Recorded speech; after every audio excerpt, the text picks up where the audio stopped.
gitu. Jadi kalau mau join MPK tuh gampang banget sih sebenarnya. Yang pertama kali harus teman-teman persiapkan itu sertifikat kemampuan akademik dan kemampuan berbahasa Inggris. Jadi itu dulu deh aja yang teman-teman persiapkan. Soalnya kan kalau kalau transkrip ataupun ijazah S1 itu kan pasti udah ada. Terus rekomendasi dosen kan tinggal minta. Terus mengisi form proyeksi itu kan bisa lah di apa diisi santai-santai kayak gitu. Kalau yang ini kan emang harus dipersiapkan secara matang dan bisa dan ikut tes kayak gitu kan. Dan ini bisa bisa bisa apa ya, kemampuan akademik ini bisa dilakukan tesnya di UGM maupun di Bappenas.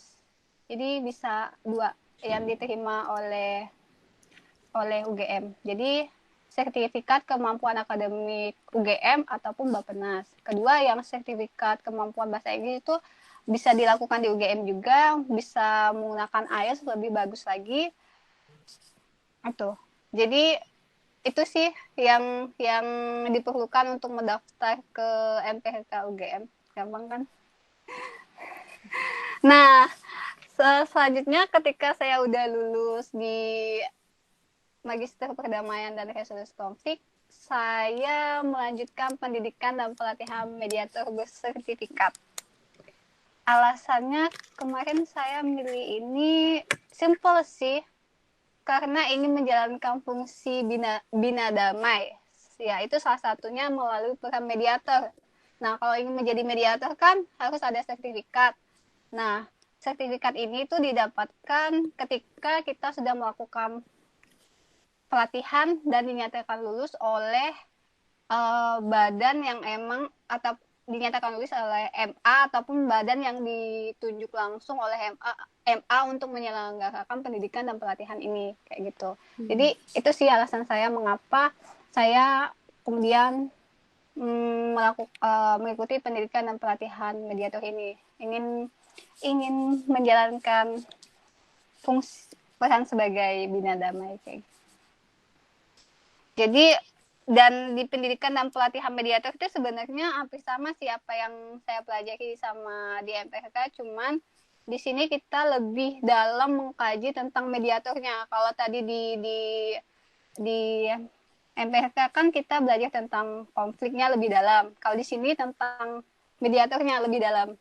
Jadi peran mediator apa, kode etik mediator ya, itu apa yang boleh dilakukan mediator dan tidak boleh dilakukan mediator itu apa kayak gitu. Dan tahapan mediasi sih yang penting. Jadi tahapan mediasi itu apa aja kayak gitu. Itu kita kaji secara dalam. Dan sebenarnya pendidikan dan pelatihan ini tuh ada 4 hari. Jadi 3 hari teori, 1 hari kita tuh tes. Nah kayak gitu.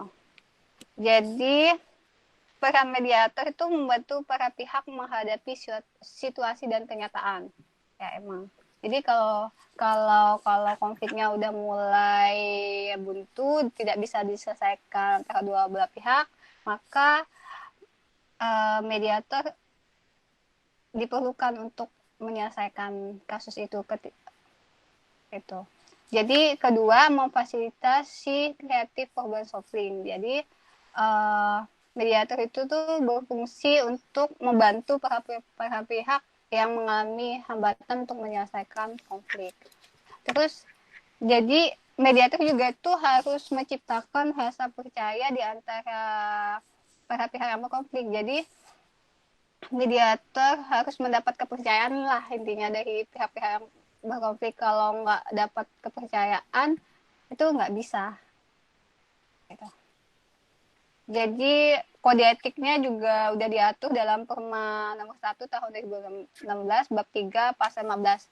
Jadi kode etik, peran mediator, tahapan mediasi itu udah diatur dalam peraturan Mahkamah Agung nomor 1 tahun 2016. Jadi teman-teman bisa aja lihat penjelasannya lebih detail di Perma nomor 1 tahun 2016 gitu. Next. Jadi tahapan mediasi itu tuh ada 8 pernyataan pembuka mediator. Jadi sebelum kita melakukan mediasi, biasanya mediator tuh ketemu nih ke kedua belah pihak tapi secara terpisah. Jadi dia memperkenalkan diri, salam pembuka, terus menjelaskan perannya dia seperti apa di situ, terus bisa juga menyampaikan regulasi apa yang boleh dan tidak boleh dilakukan oleh kliennya pada saat nanti mediasi berlangsung kayak gitu. Dan kedua, pernyataan pembuka para pihak. Jadi para pihak juga memperkenalkan dirinya kepada mediator, terus menjelaskan apa inti permasalahan yang sedang dihadapi mereka gitu. Ketika mediator sudah datang ke kedua belah pihak secara terpisah dan merancang proses pemecahan masalah dan sudah ditentukan tanggal ketemunya kapan, tanggal mediasinya kapan, mereka itu ketemu langsung, yaitu di poin yang pemecahan dan pemetaan masalah. Jadi kedua belah pihak tuh ketemu sama-sama memecahkan dan memetakan masalah. Di situ juga terjadi tawar menawar di antara para pihak ketika mediator merasa tawar menawar tidak berjalan dengan baik, maka dilakukan kaukus. Kaukus ini terjadi ketika mediator merasa situasi mediasi tidak berjalan dengan baik atau berujung deadlock kayak gitu. Jadi kaukus ini dilakukan oleh mediator secara terpisah kepada kedua belah pihak. Jadi para pihak dipanggil ke ruangan yang berbeda secara terpisah, digali lagi apa sebenarnya permasalahan yang dihadapi oleh salah satu pihak, kemudian nanti dipertemukan kembali. Nah, setelah berhasil melewati tahap kaukus, saatnya untuk penyiapan draft kesepakatan. Nah, draft kesepakatan ini juga mediator tuh berkewajiban untuk menyimpulkan atau mengingatkan kembali apa-apa poin-poin apa aja yang udah disepakati oleh kedua belah pihak. Misalnya ada perubahan, boleh dikaji ulang sebelum draft kesepakatan ini benar-benar jadi.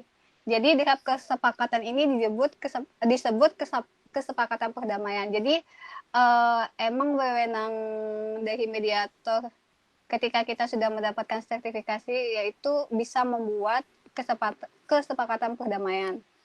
Tapi kesepakatan perdamaian ini tuh hanya di bawah tangan, ibaratnya belum kuat. Hanya terjadi di antara kedua belah pihak dan mediator doang. Jadi kalau para pihak ingin kuat, ini kesepakatan perdamaian ini bisa dibawa ke MA. Jadi nanti itu akan menjadi kuat. Jadi namanya udah berubah jadi akta perdamaian. Kayak gitu. Jadi akta perdamaian tuh mempunyai kekuatan eksekutorial. Jadi disahkan oleh hakim. Dan inilah bentuk sertifikat yang saya dapatkan ketika melakukan pelatihan. Jadi di situ juga dicantumkan apa aja yang saya pelajari, berapa lama waktunya, berapa nilai yang saya dapatkan. Di situ sudah jelas dirincikan.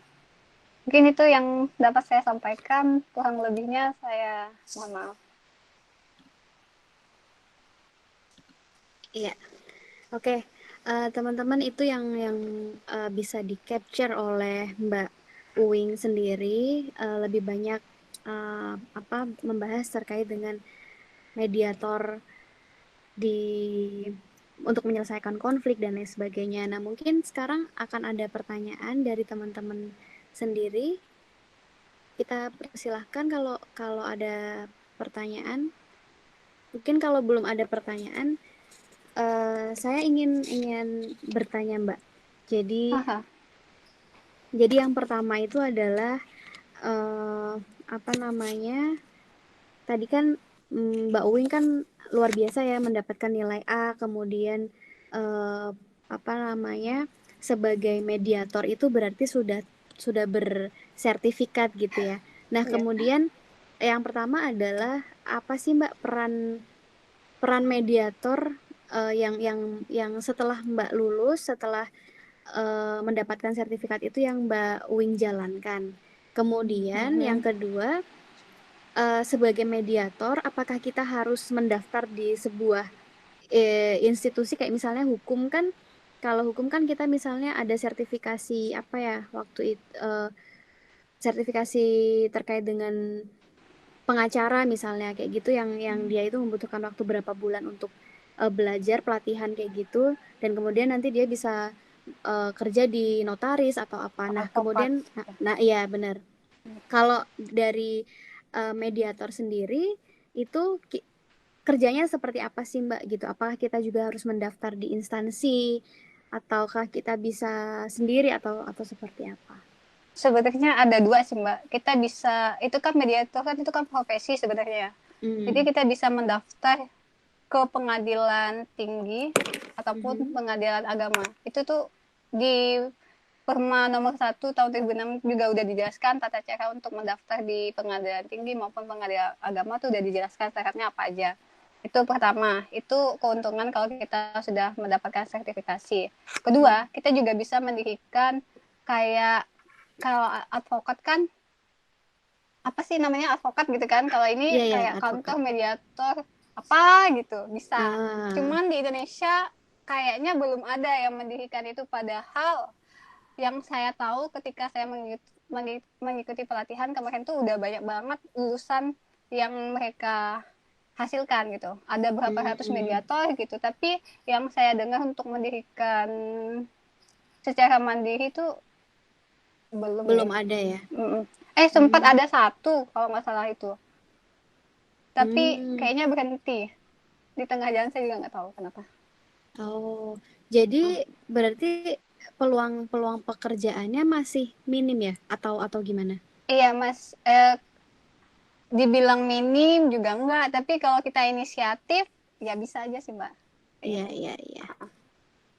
Oke. Kemudian yang peran mediator apa yang Mbak sudah jalankan, atau mungkin kan Mbak udah tahun 2019 kemarin sudah lulus Iya, nih. 12-19 akhiran. Mm-mm. Nah, Heeh. kebetulan emang untuk saya kan emang tujuannya untuk mendaftar di pengadilan tinggi.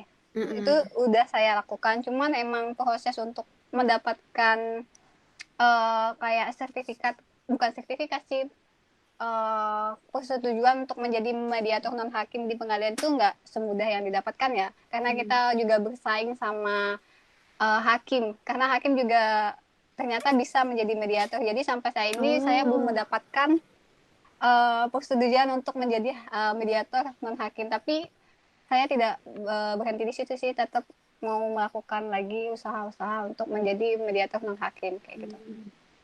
iya, Gitu. iya, iya. Oke Mbak, ini ada dua pertanyaan. Yang pertama dulu ya, dari Rizky Amalia. Itu mau bertanya, keuntungan dan tantangan kuliah di jurusan perdamaian dan resolusi konflik gimana Kak? Karena saya tertarik sebenarnya untuk melanjutkan di MPRK, tapi masih ragu-ragu. Keuntungannya, kalau yang saya rasa sih saya lebih, kalau ada konflik tuh nggak kayak kalau untuk kehidupan sehari-hari dulu ya, Mm-mm. saya lebih lebih lebih nggak barbar lah ngadapin konflik. Jadi udah lebih tahu gitu loh, lebih lebih tahu menangani konflik tuh kayak apa untuk lingkungan lebih kecil kayak gitu. Mm-mm. Dan kalau memang kita dilibatkan dalam apa, kalau ada konflik yang kayak kayak kemarin saya PT Semen ataupun itu tuh kita bisa melakukan penelitian. Jadi itu juga Mm. sebenarnya ladang juga sih buat kita. Keuntungannya juga kan. Jadi Maksudnya bisa menyelesaikan konflik sekaligus penelitian gitu ya. jadi di lingkup terkecil, habis itu di lingkup terbesar gitu kan. Jadi Hmm. kalau tantangannya sebenarnya itu sih kita dituntut untuk menciptakan atau kreatif untuk menciptakan pendekatan-pendekatan baru. Jadi kan antara konflik satu sama konflik yang lainnya kan nggak bisa disamaratakan kan manajemen Betul. konfliknya kan. Hmm. Jadi itu sih tantangannya, gimana nih mau menghadapi konflik ini, teknik apa ya yang kita gunakan. Kayak yang tadi kasus Pak Hijal kan, dia Hmm.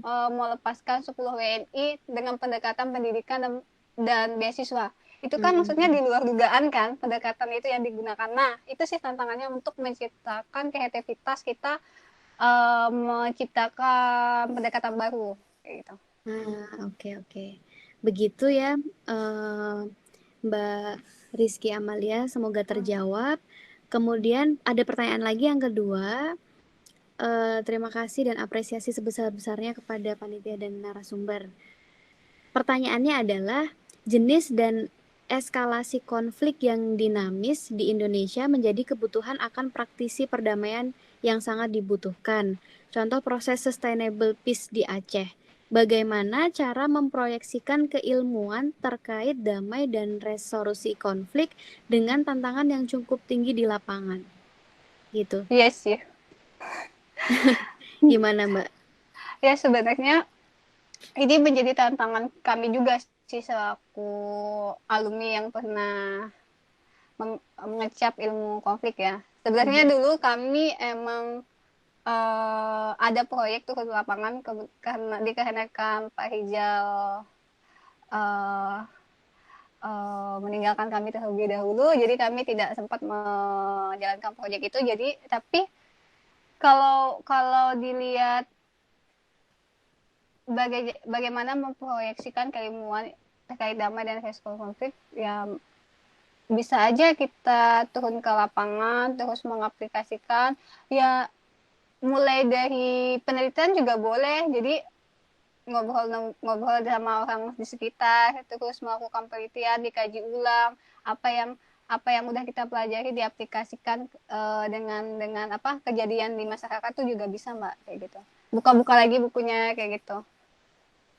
Tapi kalau kadang kan mungkin saya menambahkan sedikit ini pertanyaan Fahri.